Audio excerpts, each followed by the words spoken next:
Good morning guys and welcome back to my channel, Rusty DIY Garage. So kung bago ka pa lang sa channel ko, please don't forget to like the video, subscribe and hit the notification na din para updated ka sa mga bago nating uploads.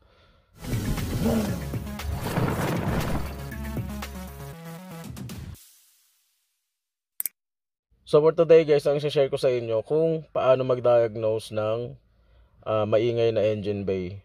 Siyempre kapag ikaw kasi nagda-drive daily ng sasakyan, or maski hindi naman daily, basta pag ikaw usually gumagamit ng sasakyan, mararamdaman mo yan eh. Mararamdaman at saka maririnig mo kung may something different sa inyong engine bay, lalo na sa makina. So ito ang i-share ko sa inyo kung paano siya i-diagnose para at least ma-isolate ninyo kung galing ba siya sa makina mismo or dun sa mga pulis. Kasi importante yung guys, dahil oras na kapag ang ingay galing siya sa makina mismo, kung na-confirm nyo sa makina, wag nyong gagamitin ng sasakyan kasi mas lalaki ang gastos niyan, mas lalaki ang sira. So kapag halimbawa nag-check na kayo tapos pinaandar natin, maingay pa rin yung makina, ang sabihin nun, possible, ang una nyo i-check doon kung may lamang bang langis. Kasi usually nagkukos ng katok talaga yung number 1 kapag natuyuan ng langis. So kapag medyo maingay, i-check nyo agad yung oil level. Kung okay naman yung oil level niya, tapos maingay pa din, yun ang wag nyo nang gagamitin kasi possible na kumatok yung inyong connecting rod. So pagka ginamit yun, lalala ang problema. Baka possible masiraan kayo ng engine block. So mas magastos yun. Yun yung purpose nun. Kaya ko sinishare sa inyo para kayo mismo pagka maingay, alam nyo kung pwedeng gamitin yung sasakyan or kung hindi na. So madali lang naman to guys. So ito, pag pinansin nyo kasi ito, i-start natin, maingay na talaga siya.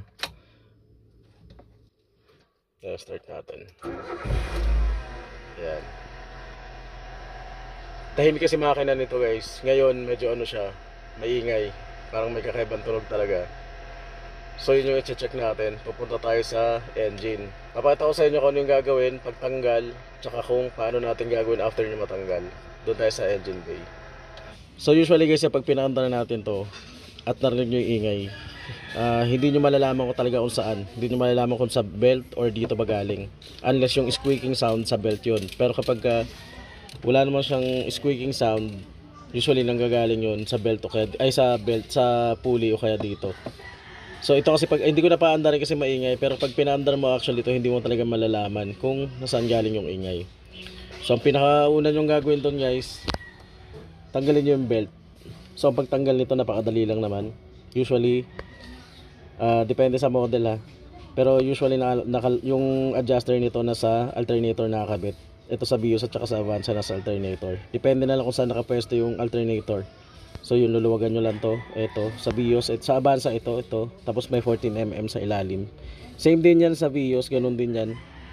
May ganito, tapos may 14mm sa ilalim. So depende kung sa ibang model naman, hanapin nyo na lang kung nasaan yung alternator nya or kung nasaan yung adjuster nya. Kasi sa iba, ito kasi old model to, naka manual pa yung adjuster nito, yung tensioner nya. Pero sa bago kasi, mga auto tensioner na siya. Parang iluluwagan nyo lang yung tensioner nun, tapos matatanggal nyo na.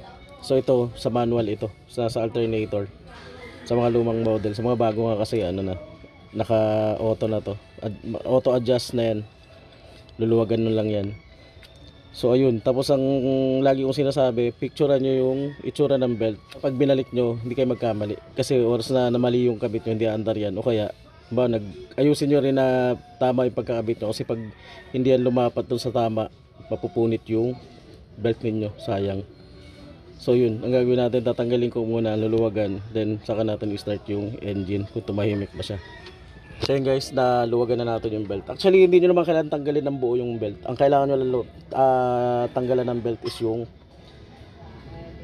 crankshaft, kasi yun yung nagpapaikot yan sa lahat. So yan. Pero kung gusto nyo naman safe, tanggalin nyo na lang yung belt. Ako kasi ito lang niluwagan ko, tinanggalan ko to ng belt. Siyempre yung mga katabi nyo matatanggal din.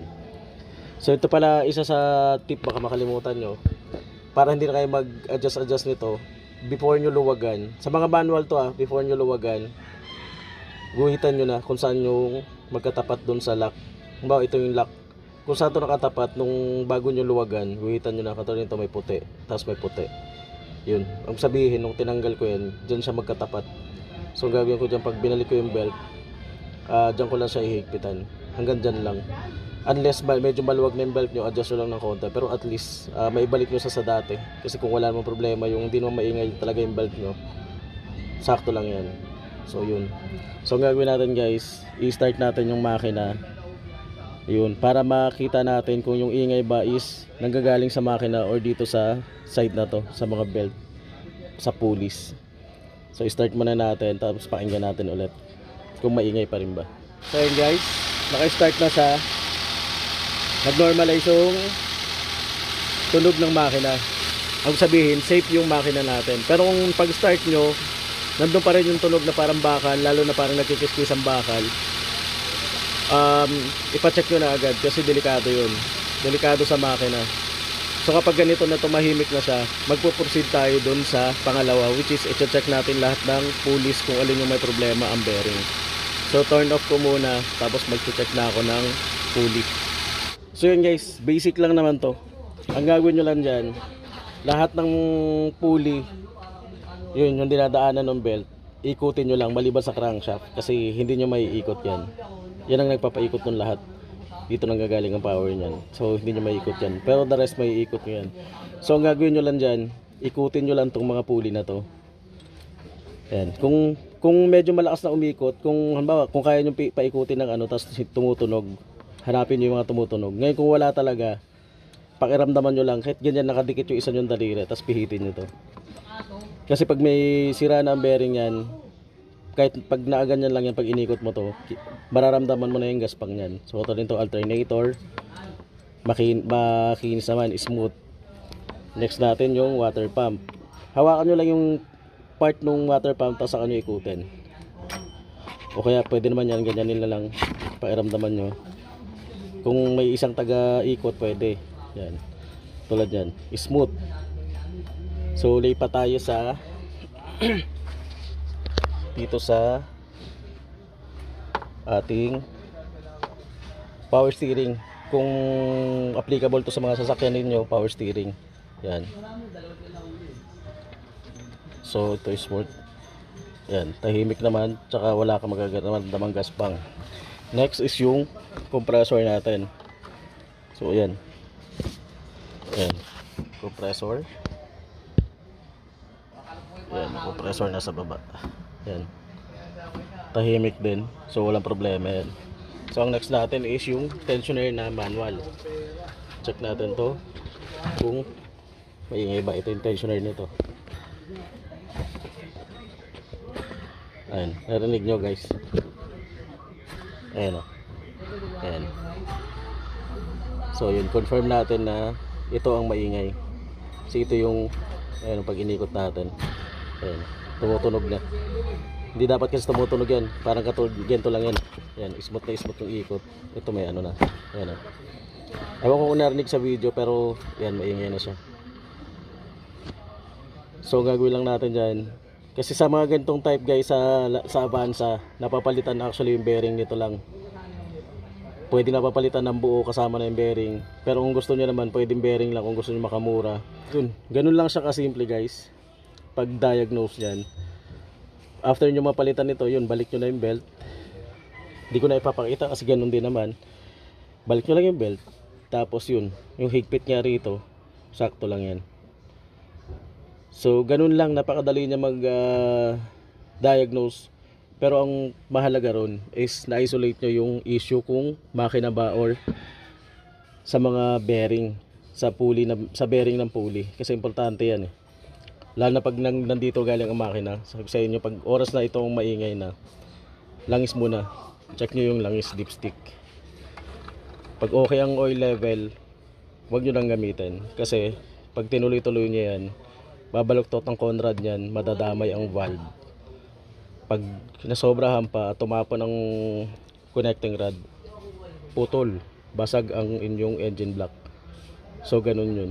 Lalo na pag kayo mga napasukan ng tubig, huwag nyo nang gagamitin. Yun yung purpose talaga niyan, para ma-isolate mo agad. Kasi kung ito, pinandar natin ito mahimik, mas madali ito i-diagnose. Mas madali rin siyang palitan, mas mura din. para at least alam nyo na. Actually pwede i-DIY itong mga to, nasa sa inyo na yun kung may gamit kayo. So yun, so sa case nito guys, ito ang papalitan natin, yung bearing. So yun, gagawa na lang din ako ng hiwalay na video nito kung paano ito magpalit, para ma-share ko din sa inyo. Pero for now yan, ganun lang. Tapos ibabalik nyo lang to. Yan, yun sinasabi ko, itapat nyo lang yan dyan, tapos higpitan, saka nyo higpitan, tapos pati yung sa ilalim. Huwag nyo kalimutan yung ilalim, kasi pag hindi nyo nahigpitan yung pinakailalim, yung pinakalock niya sa ilalim, pag hindi nyo nahigpitan yan, gagalaw-galaw yan. Tapos balik nyo yung belt.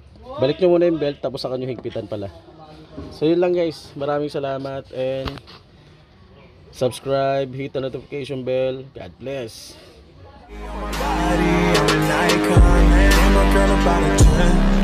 I should fuck her in the Benz.